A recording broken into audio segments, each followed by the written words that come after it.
성경 말씀은 마태복음 7장입니다.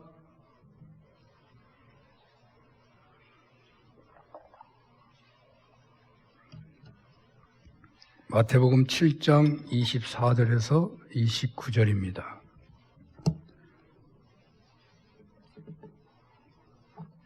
그러므로 누구든지 나의 이 말을 듣고 행하는 자는 그 집을 반석 위에 지은 지혜로운 사람 같으리니 비가 내리고 장수가 나고 바람이 불어 그 집에 부딪히되 무너지지 아니하나니 이는 주추를 반석 위에 놓은 까닭이요 나의 이 말을 듣고 행하지 아니하는 자는 그 집을 모래 위에 지은 어리석은 사람 같으리니 비가 내리고 창수가 나고 바람이 불어 그 집에 부딪힘에 무너져 그 무너짐이 심하니라. 예수께서 이 말씀을 마치심에 무리들이 그의 가르치심에 놀라니 이는 그 가르치시는 것이 권위 있는 자와 같고 그들의 서기관들과 같지 아니함일러라. 아멘. 마태복음 7장 24절에서 29절 본문으로 반석 위에 집을 짓는 사람이라는 제목으로 주님의 말씀을 증언하겠습니다. 우리는 지난 2019년 4월 초부터 요한복음을 마치고 본문을 선택했던 산상수훈을 격주이긴 하지만 대략 1년 5개월에 걸쳐서 하나님의 말씀으로 들어왔습니다. 이 말씀을 들으면서 영적으로 알곡을 고르는 시대인가 하는 생각도 했습니다. 그렇다면 지금 산상수훈을 마치는 이 시간 자신의 신앙생활에서 산상수훈 말씀의 이치가 어떠하며 어느 정도 신앙생활에 영향을 주었는지 그 말씀의 실천 여부를 설문하듯이 질문해 본다면 어떤 이야기를 할 수 있겠습니까? 예수님 당시 산상수훈의 말씀을 들었던 사람들의 반응이 오늘 본문 28절, 29절에 나오고 있죠.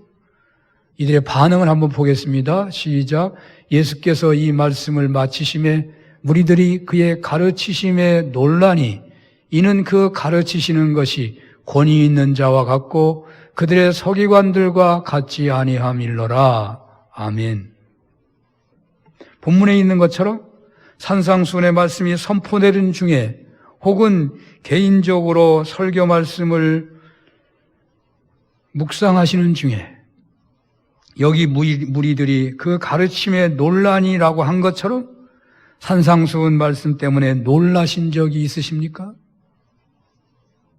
또 당시 세상에서 권위 있게 가르쳤던 서기관들보다 훨씬 더 권세가 있는 말씀으로 다가와 그 말씀에 압도되었다는 산상수훈의 청중들처럼 그런 감동이 있었습니까?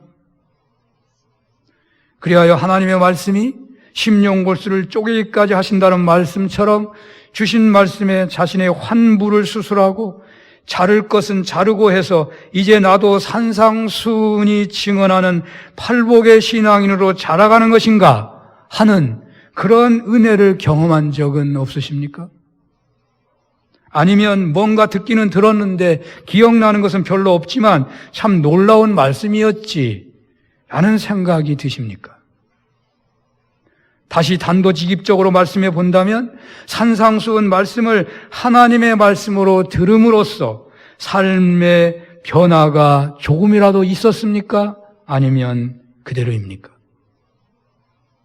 학생들은 학과가 끝나면 배운 것을 얼마나 잘 이해하고 숙지하고 있는지 평가를 하기 위해 시험을 치릅니다. 우리들은 그렇게 시험을 볼 수 있는 여건은 못 됩니다.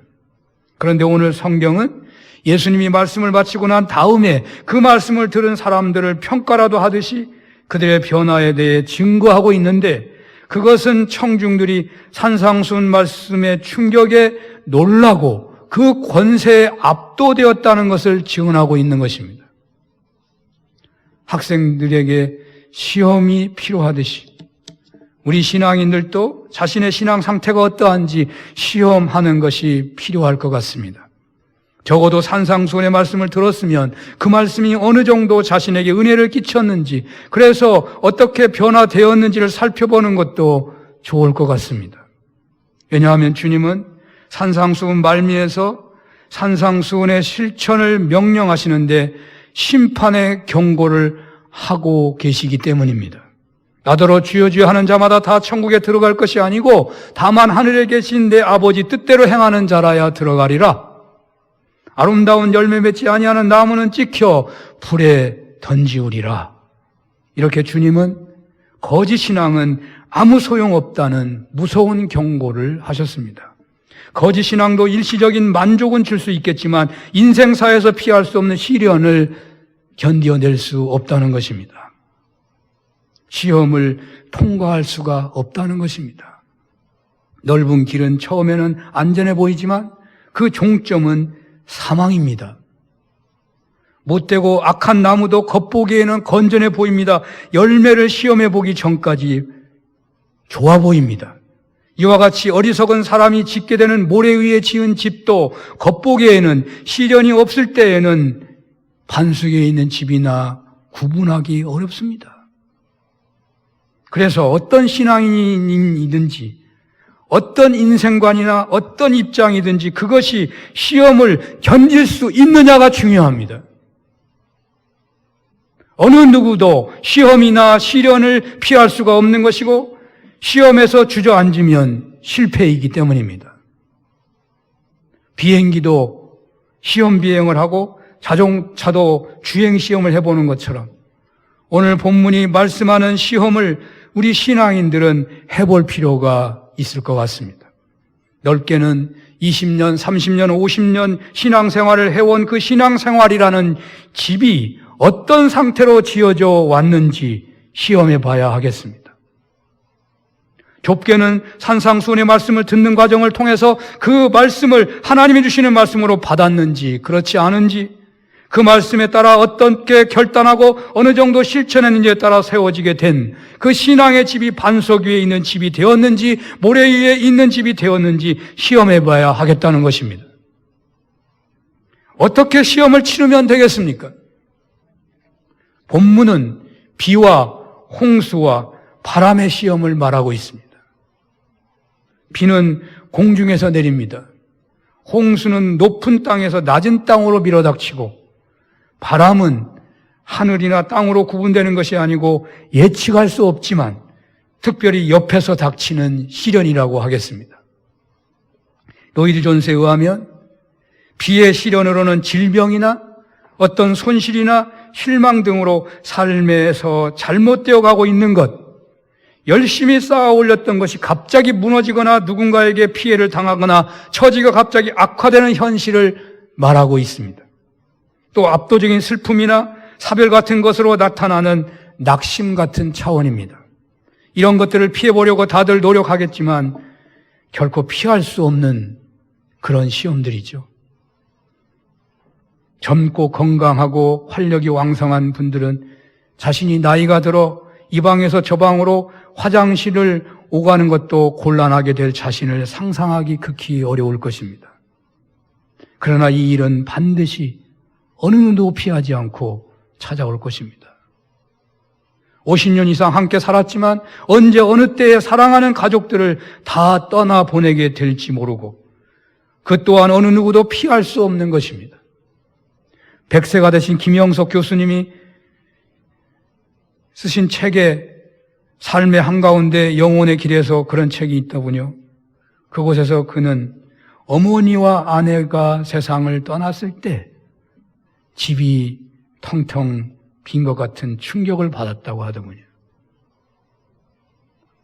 친한 친구 김태길 교수님과 안병욱 교수님을 떠나보내고 나니까 세상이 빈자리로 이 넓은 세상이 텅텅 빈 것처럼 혼자 남은 것 같은 공허감을 신앙으로 승화하기가 매우 힘들었다라는 얘기를 하고 있더라고요. 그러나 이런 시련은 어느 누구도 피할 수 없으며 또 몇 달 혹은 몇 년 홀로 살아야 하는 기간은 감당이 어려운 시험 중에 하나일 것입니다. 이러한 비의 시련이 모두에게 있습니다. 오랜 병고와 큰 손해를 보는 경우 사별의 슬픔, 점점 늙어가는 현실, 억울한 일을 당하는 것, 이러한 시련이 왔을 때 여러분들은 어떻게 반응을 하시는 것입니까? 예를 든다면 갑자기 직업을 잃었습니다. 자기 아내, 남편이 치명적인 암에 걸렸다는 진단을 받게 되었습니다. 갑자기 닥친 이런 시련 앞에서 여러분들은 어떻게 반응을 하시고 있습니까? 어떻게 반응할 것 같습니까? 두 번째 시련은 홍수가 나서 그것이 집에 부딪힘에 그 무너짐이 심하다고 했습니다. 여기 홍수는 세상을 비유적으로 표현한 것입니다. 홍수는 세속적인 것을 상징합니다. 우리가 좋아하든 싫어하든 관계없이 이 세상은 우리들의 집에 부딪히기도 하고 어떤 때는 마치 홍수가 날 때에 쓸어가듯이 닥쳐오기도 합니다. 이처럼 우리는 어느 누구도 예외 없이 이 세상에서 큰 시련 앞에 놓일 수 있는 것입니다. 그런데 대부분은 요한일서 2장 16절 말씀대로 육신의 정욕, 안목의 정욕, 이생의 자랑 때문에 우리의 신앙은 크게 교란을 느끼게 되는 것입니다. 이 세상은 신앙인들을 향하여 교묘하게 스며들고 때때로 강력한 힘으로 엄습하기도 합니다. 세상은 끝없이 위장하고 유혹하고 끌어들이고 설득하기도 하고 어떤 경우에는 박해하기도 합니다. 세상은 우리네 신앙을 흔들기 위해 수단 방법을 가리지 않는다고 하겠습니다. 요즘 코로나19 재앙으로 인한 직장생활, 자영업자 시련, 학교생활 고통, 결혼식, 장례식조차 오고 가지 못하고 대면 예배조차 못 드리게 되는 현실 앞에서 어떻게 믿음을, 신앙을 지켜갈 수 있겠습니까? 한번 예수 믿는 사람은 스스로 신앙을 포기하지 않을 것입니다. 그런데 신앙을 포기하는 분들을 보면 대체로 이유가 있습니다. 세상 살기가 너무 힘들기 때문에 포기했습니다. 학생 때까지는 또 많이 줄기는 하지만 그래도 청년 때까지는 신앙생활을 어느 정도 합니다. 그런데 사회생활 시작하면서 세상에 적응하는 중에 세상에서의 자신의 위치, 장래에 자신의 생애가 어떻게 펼쳐질 것인가, 우리네 식으로 한다면 과연 아파트 한 채라도 살 수 있을까 하는 등등의 세상 스트레스에 신앙생활 주저하다가 많이들 주저앉는지도 모르겠습니다. 중년 이후에는 체력이 떨어지며 활력이 저하되어 자연히 신앙생활도 활력을 잃게 되면서 신앙생활 포기하는 분들이 늘어나는 것이죠. 이것은 홍수의 시험입니다. 사랑하는 여러분, 세상의 유혹, 육신의 정욕, 안목의 정욕과 이생의 자랑의 유혹에 또 질풍노도 같은 세상 물결 밀려오는 현실에서 여러분들은 어떻게 반응을 하고 있는 것입니까? 세 번째 시련은 바람입니다. 바람은 마귀의 공격으로 해석합니다. 사단은 이 세상을 통하여 신자들을 유혹합니다. 우리로 하여금 의심하게 만들고 불신하게 만들고 또 더럽고 사악하고 참남된 그 생각으로 우리의 생각을 공격합니다.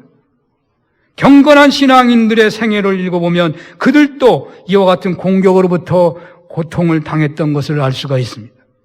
바울은 이런 유혹과 공격을 이기는 길은 성령의 전신갑주를 취하는 데 있다고 했습니다. 이렇게 세 가지의 시험을 어느 누구도 피할 길이 없는 것입니다. 여기 한 가지 더 덧붙인다면 최후로 불가피하게 닥쳐오는 것은 죽음의 시련입니다. 죽음은 우리들이 쌓아올린 신앙의 기초를 모두 다 시험하는 것입니다.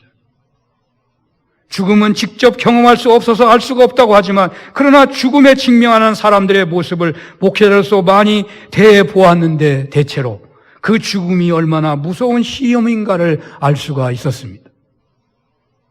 제가 직접 경험한 경우를 말씀드린다면 자녀들과 영원히 이별이라는 현실 앞에서 자녀들의 삶에 한두 가지라도 아버지의 추억이 있었으면 하는 마음에서 또는 기억에 남을 만한 아버지의 사랑의 손길을 보여주고 싶어서 사진이나 기록들을 정리하면서 신앙인 아빠로서 담대하게 죽음 앞에 서 있어야 한다고 생각하기도 하지만 순간순간 닥치는 이별의 고통의 크기는 가늠할 수가 없었습니다. 또 죽음 너머의 세상은 어떠할지, 믿음으로 천국을 소망한다고 고백하고 기도하지만 내 의식을 내려놓게 되는 잠자리에서는 나도 모르게 악몽에 시달릴 때가 수차례나 있었고, 모든 것으로부터 이별이라는 그 끔찍한 현실 앞에서 걷고 말하고 행동하는 그 모든 것이 공중에 붕 떠 있는 기분으로 단지 로봇처럼 움직여질 뿐이었던 죽음 앞에서 저의 신앙은 바람 앞에 촛불이었습니다. 돌이켜보면 죽음 앞에서 저의 신앙은 참으로 초라하기 그지없었습니다. 겉으로는 경건하고 죽음을 이기는 목사 같았지만은 제 속은 그렇지 못했다 그 말입니다. 여러분, 지금 이 세상에서 벗어나 모든 식구들, 모든 옆에 있는 것들을 남겨두고 저편 땅으로 건너가고 있다고 할 때에 그 죽음의 순간을 통과하는 것은 두려운 일임에 틀림없을 것입니다. 이러한 시험 앞에서 여러분들은 어떤 모습을 보일 것 같습니까? 만약에 이런 시험들을 견딜 수 없다면, 이런 시험들을 승리로 통과할 수 없다면 우리의 신앙은 실패자가 될 수도 있는 것입니다. 현재 아무리 존경을 받고 훌륭하게 신앙생활을 잘하는 듯해도 다가올 이런 시험들을 대비하지 못하면 그는 어리석은 신앙인입니다. 이 네 가지 시험 앞에서 솔직하게 자신에게 이런 질문들을 해보시면 어떠하겠습니까? 나는 하나님이 가장 필요할 때 그때 나는 하나님을 발견하는가? 생명을 위협하는 질병에 나는 비의 시련 앞에서 진정 하나님을 찾으며 그때 하나님을 만나는 확신이 있겠습니까? 코로나19 같은 홍수의 시련 앞에서 심한 경우 미쳐버릴 것 같은 현실에서 하나님을 진정 먼저 간절하게 찾게 되고 그때마다 하나님을 만날 것이라는 확신이 있겠습니까? 그렇게 인고 부부처럼 잘 살다가 어느 날 찾아온 부부 갈등 앞에서 가족들이 원수처럼 되어버린 위기 앞에서 진정 하나님을 찾게 되고 그 자리에서 하나님이 계신 것을 확신할 수가 있겠습니까? 이러한 시험에 직면할 때 분노와 격정의 이성을 잃는 것이 아니고 세상에 그 어떤 사람을 찾는 것이 아니라 진실되게 먼저 하나님을 찾고 그때 하나님이 거기에 계신 것을 믿고 확신할 수 있겠습니까? 아니면 요동하고 놀라고 당황하고 급기야 하나님 멀리 떠나 버릴 것 같습니까? 과연 그 자리에서 여러분들은 하나님의 임재를 앙망할 수 있겠습니까? 어린아이가 아버지, 어머니 대하는 것처럼 그 앞에서 말씀드린 비와 홍수와 바람과 죽음의 시험 앞에서 직면할 때 그 무엇보다도 먼저 하나님을 향하며 그러할 때 하나님이 바로 곁에 계신 것을 믿고 확신할 수가 있겠습니까? 이 같은 위험한 경우와 순간에 하나님이 가까이 계심을 믿고 확신할 수 있느냐는 말이죠. 그 하나님을 의지할 수 있느냐는 말입니다. 여러분들은 하나님께 대해 요지부동의 깊은 신뢰감과 하나님은 결코 나를 두고 떠나시든가 버리시지 않는다는 확신을 가질 수 있겠습니까? 어떤 경우에도 심지어 어떤 환난 중에서도 하나님을 기뻐할 수 있겠습니까? 하나님을 기뻐할 수 있겠습니까? 이런 실화가 있습니다. 제가 실화를 우연찮게 찾아서 전하는 것입니다. 그는 국제적으로 유명한 설교가였습니다. 이름은 밝히지 않습니다. 그는 시카고에 있는 큰 교회 목사였고 30년 동안 아주 유명한, 아주 탁월한 담임 목사로 사역한 사람입니다. 그런데 어느 날 그는 뇌졸중에 걸리고 말았습니다. 뇌졸중이 치료되지 않고 그는 결국 전신마비가 되고 말았습니다. 한 달이 되고 1년이 되어가도 전신마비 회복이 안 되는 겁니다. 그는 우울증에 빠졌고 점점 완악해져 갔습니다. 그는 하나님에 대해 불평하기 시작합니다. 30년 동안 주님의 일을 한다고 해왔는데 이것이 나에 대한 보상인 것입니까? 그는 하나님을 향해 욕설을 쏟아내기 시작하고 결국 그는 하나님을 마침내 저주하기에 이릅니다. 그의 인생은 완전히 땅에 떨어졌습니다. 그는 목회에 충성한 것 같지만 실상은 그의 신앙은 모래 위에 집을 짓는 신앙이었을 뿐입니다. 또한 다른 사람은 필리핀 선교사 존이라는 사람입니다. 그는 미국에서 신학을 했고 선교사가 되었습니다. 그런데 그는 어린아이들만 걸린다는 그 소아마비에 신학 훈련을 마치고 이제 선교사로 파송되는 직전에 소아마비에 걸리고 맙니다. 그는 이따금 목까지 움직일 수 없게 되었을 때, 그럴 때는 누워있는 상태로 들 것에 들려 옮겨져야만 하는 심각한 소아마비 환자가 되어버렸습니다. 그런데 그는 하나님을 기뻐합니다. 변함없이. 그는 하나님께 감사합니다. 그는 하나님께 자기 자신 전부를 드리고 침대에 누워 하나님을 섬겼습니다. 얼마 후 그는 기독교 서점을 경영하게 되었는데 많은 사람들이 그에게 와서 자기들의 문제를 상담하게 됩니다. 하나님께서는 그의 성품을 더욱 아름답게 해주셨는데 그것은 그가 예수님의 마음을 가질 수 있었기 때문이었습니다. 거짓 신앙은 아무 소용없는 것입니다. 시험을 이기지 못하는 신앙이라면 그것은 엄밀한 의미에서 참 신앙이 아닌 것입니다. 물론 우리가 산상수훈의 말씀대로 실천함으로 모든 시험에서 이해한다고 하더라도 완벽한 승리를 말하는 것이 아닙니다. 하늘에 계신 우리 아버지의 뜻대로 행하는 자가 참된 신앙인이지만 죄를 짓지 않는 완벽한 신앙인을 말하는 것이 아닙니다. 결코 기독교의 구원은 행위로 얻는 것이 아니기 때문입니다. 엄밀하게 말해서 산상수훈의 말씀 온전하게 행할 수 있는 신앙인 세상에 없을 것입니다. 우리가 죽을 때까지 애를 쓴다 하더라도 하나님의 온전하신 것 같이 너희도 온전하라. 온전할 수 있겠습니까?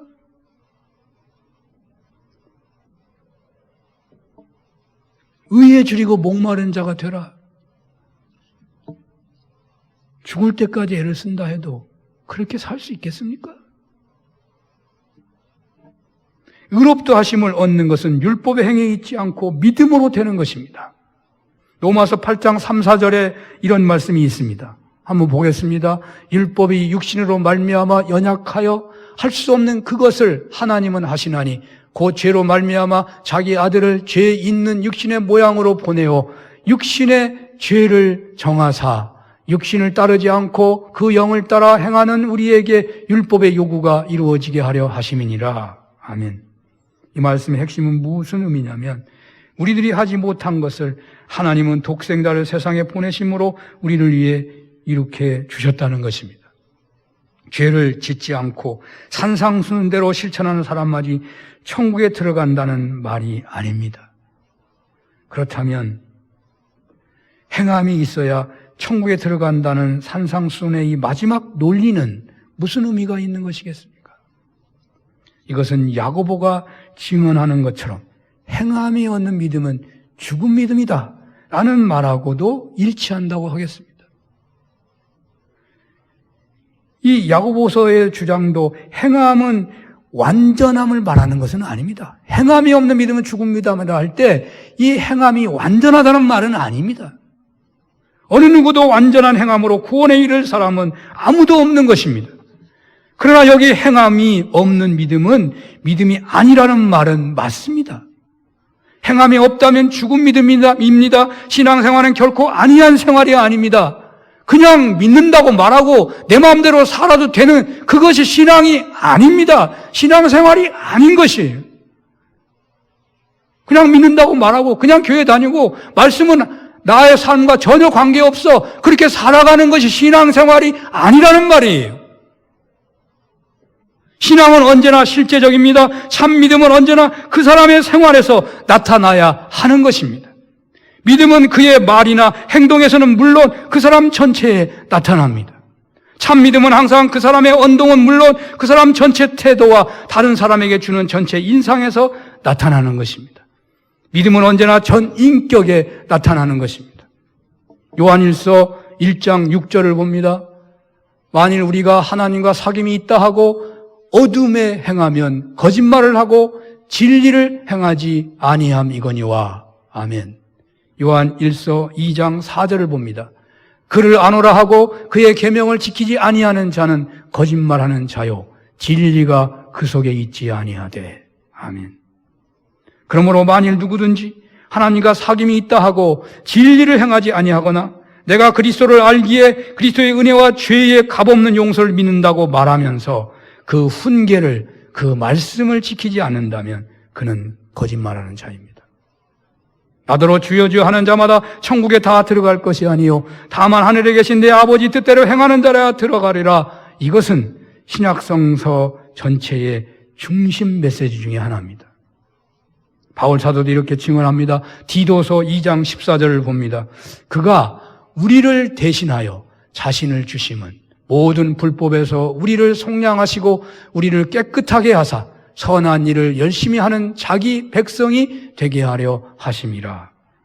주님이 우리를 대신하여 자신을 주심은 모든 불법에서 우리를 구속하시고 우리를 깨끗하게 하사 선한 일에 열심히 하는 친백성이 되게 하려 하셨다는 뜻입니다. 그렇다면 다시 질문하고 싶습니다.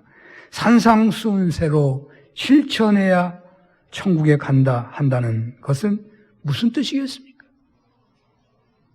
믿음이란 반드시 행동으로 나타나는 법입니다. 그렇지 않으면 그것은 죽은 것입니다. 그러나 그 행동이 완전하다는 것은 아닙니다.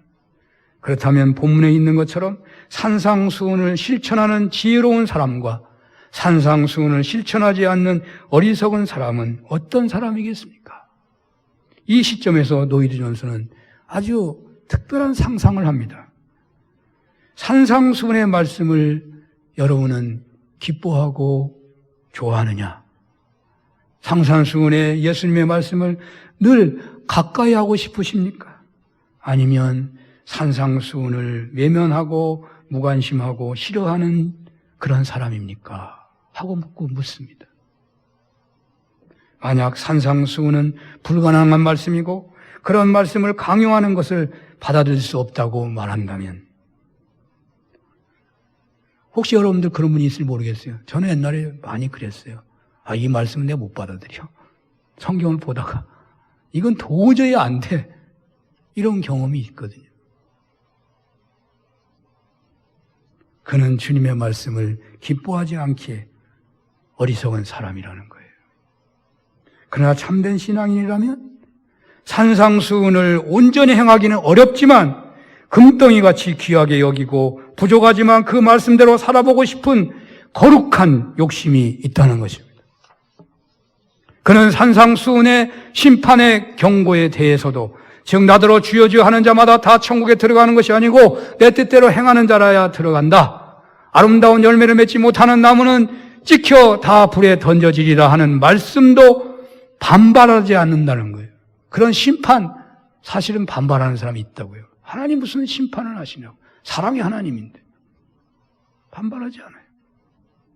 사람들은 무심코 은연중에 자신을 드러낸다고 합니다. 그래서 무심코 싫어한다는 그런 반응은 산상수훈을 반발하는 것이 해당된다는 것으로 그는 그렇게 상상을 하더라고요. 그러나 산상수훈을 받아들인다면 그는 그 말씀대로 살지 못한 것 때문에 주님 앞에서 진실로 애통하게 될 것이라고 합니다. 또 주님의 귀한 말씀 앞에 진실되게 자신의 무능을 절감하게 되기 때문에 더욱 온유한 자가 된다는 것입니다. 그래서 그 사람은 팔복에 속한 사람이요 지혜로운 사람이라는 것이죠. 이렇게 팔복과 같은 차원의 복의 사람, 곧 지혜로운 사람의 특징은 조급하지 않습니다. 그는 시간을 내서 성경을 봅니다. 그는 기분에 맞는 성경만 선택하지 않습니다. 그는 하나님 말씀 앞에 겸손합니다. 그는 하나님의 책망의 말씀 앞에서도 아멘합니다. 그는 말씀 앞에서 자신의 철저한 실패와 무가치를 인정하고 고백합니다. 그러므로 인하여 그는 산상수훈 말씀대로 살려고 애를 씁니다. 억지로가 아니라 정말로 진실로 산상수훈의 삶이 소원이 된다는 것입니다. 저는 이 말씀을, 이 설교를 쓰면서 내가 정말 소원하는 게 뭔가 자꾸 묵상을 해봤더니, 야, 내가 이렇게 증언하지만 정말 내 소원은 이것이 아니었구나.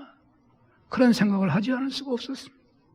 내 소원은 세상에 명예를 얻는 것이고, 세상에서 정말 사람다운 삶으로 뭔가 좀 드러내고 싶고, 뭔가 열매를 맺혀보고 싶고, 뭔가 좀 누려보고 싶고, 안락을 누려보고 싶고, 집도 하나 있고 싶고, 뭐 이런 거예요. 정말 소원이, 산상수훈을 설교하고 지금까지 마치는 이 순간을 돌아볼 때 정말 나에게 산상수훈이 소원이냐라고 묻는다면 저는 회개하지 않을 수 없습니다. 그는 자신의 현재 상태에 만족하지 못해요. 왜? 산상순대로 살지 못하기 때문에. 아, 나는 믿음의 선배들처럼 살 수 없는 것인가? 저 바울처럼 살 수 없는 것인가? 주님을 본받을 수는 없는 것인가? 라고 소원하게 된다는 것입니다. 그렇습니다. 이렇게 영적 갈증으로 충만하다면 바로 그 사람이 반석 위에 집을 세우는 사람이라는 말입니다. 그는 말씀을 실천하는 사람입니다. 완전하지는 않지만 그는 늘 말씀을 실천하는 사람입니다. 여기 말씀의 실천은 완전한가를 묻는 게 아닙니다. 무엇이 되려고 하는가, 무엇이 소원인가 하는 목적과 태도를 묻는 것입니다. 참 신자는 율법에 관한 우리 주님의 교훈을 받아들이는 사람입니다. 주님께서 마태복음 5장에서 옛 율법을 영적으로 해석하신 것을 기억하실 것입니다. 참 신자는 이것들을 받아들여 이것이 바르고 옳다고 생각합니다. 그는 다만 간음을 하나의 행위로 범하지 않는 것에 만족하지 않습니다. 그는 정욕을 품고 이성을 바라보고자 하지 않는다 그 말이에요. 당연하게 생각하지 않는다 그 말이에요. 그는 인간의 행동뿐만 아니라 마음이 깨끗해야 한다는 그 말씀을 기억합니다. 마찬가지로 그는 은밀히 구제하는 것에 대해서 주님의 교훈을 받아들이려고 애를 써요. 내가 선을 행했지만 은밀하게 해야 된다고 그 말씀을 마음에 두고 사는 사람이에요. 그는 삶의 전 영역에서 염려하지 말라고 하시는 말씀을 기억합니다. 천부께서 자기에게 필요한 것을 더 잘 아신다고 확신하고 있는 사람입니다. 확신하려고 늘 고백하는 사람입니다. 그는 형제를 비판하거나 정죄할 것이 아니라 형제의 눈 속에서 티를 빼기 전에 자기 자신의 눈 속에 들보를 빼야 한다는 교훈을 항상 기억하는 사람입니다. 그는 자신이 다른 사람에게 대접받기를 원하는 대로 다른 사람에게 그대로 대접하기를 원하는 사람입니다. 그는 성경의 가르침을 그대로 받아들입니다. 그러나 그뿐만이 아닙니다. 그는 그 교훈을 철저하게 실천하려고 하다가 그렇게 하지 못하는 것 때문에 애통하는 사람입니다. 그는 실천하기를 바라기 때문에 더욱 구하고 찾고 두드리는 사람이 되는 것입니다. 이것이 말씀을 듣고 행한다는 뜻입니다. 그에게는 이것을 행하는 것과 주님을 닮는 것이 최고의 소원인 것입니다. 그는 죄의 용서를 구하며 지옥을 피하고 천국 가기만을 원하는 사람이 아닙니다. 그는 천국을 소원할 뿐만 아니라 이 세상에서 적극적으로 성결하기를 원하는 사람입니다. 그는 용서를 받았을 뿐만 아니라 천국에 가는 것과 그리스도를 왕으로 모시고 그리스도와 동행하며 지금 빛 가운데서 그리스도께 전적으로 순종하며 천국의 기쁨을 지상에서 미리 즐기기를 원하는 사람입니다. 이런 사람이 바로 반석 위에 집을 짓는 사람입니다. 이런 은혜가 있으시기를 축원합니다. 기도하겠습니다. 피할 수 없는 비와 홍수와 바람에도 죽음 앞에서도 요동하지 않는 반석 위에 세운 집 같은 신앙인 되게 하옵소서. 우리의 소원은 세상의 부귀영화가 아니라 산상수훈대로 주님이 주신 말씀대로 살아가는 것이 되게 하여 주시옵소서. 예수님 이름으로 기도합니다. 아멘.